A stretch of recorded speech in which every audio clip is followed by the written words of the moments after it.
No siemano widzowie, dzisiaj zrobimy sobie wheelswapa takiego Mustanga.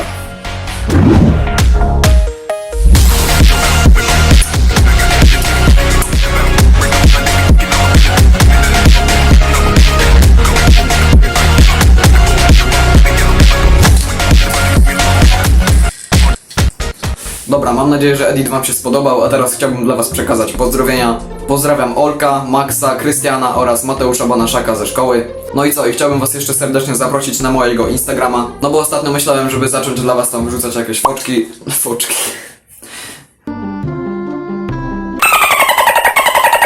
No bo ostatnio myślałem, żeby zacząć tam wrzucać dla was jakieś fotki ale żeby to konto się rozwinęło trochę bardziej i żeby miało sens, no to bym potrzebował tam więcej obserwujących, bo mam na razie tylko 100. Także link do mojego Instagrama macie w opisie, zapraszam do obserwacji, będę bardzo wdzięczny. I co, przechodzimy już do wheelswapa tego Mustanga.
Dobra, sorki drogi widzu, że przerywam cię oglądanie, ale chciałbym cię koniecznie zaprosić na mojego Discorda, link macie w opisie, bo ostatnio tam organizuję taką akcję, że wy wysyłacie na kanał Kolekcja zdjęcia swoich kolekcji, a ja zrobię z tego film na YouTube'a.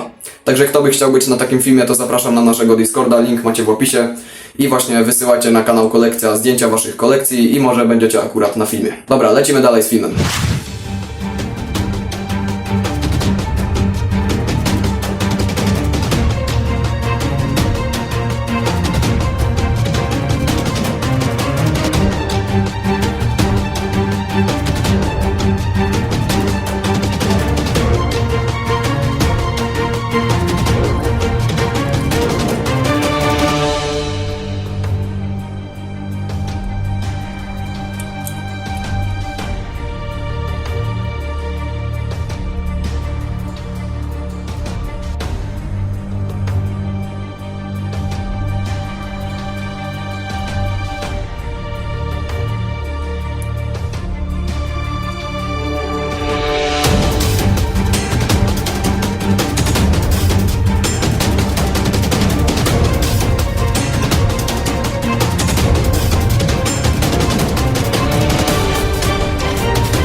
No i co, myślę, że ten resetup Mustanga wam się spodobał i że mogliście się z tego filmiku dowiedzieć czegoś nowego. Na przykład jak założyć kółka, gdy ośka jest za długa.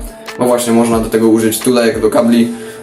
Ja na to ostatnio właśnie wpadłem, bo wcześniej używałem tych rurek od spinaczy, a w sumie te tulejki są o wiele lepsze. No i co, jakby ktoś się pytał skąd kółka, no to takie kółka znajdziecie na AliExpress. Są tam właśnie takie jedne większe, drugie mniejsze, także git. No i co, dzięki bardzo za oglądanie, zostawcie tutaj jeszcze koniecznie suba z dzwoneczkiem, jeśli jeszcze go nie posiadacie, oraz łapeczkę w górę pod tym filmem. No i co, my widzimy się w kolejnych odcinkach i ja już się żegnam, siema.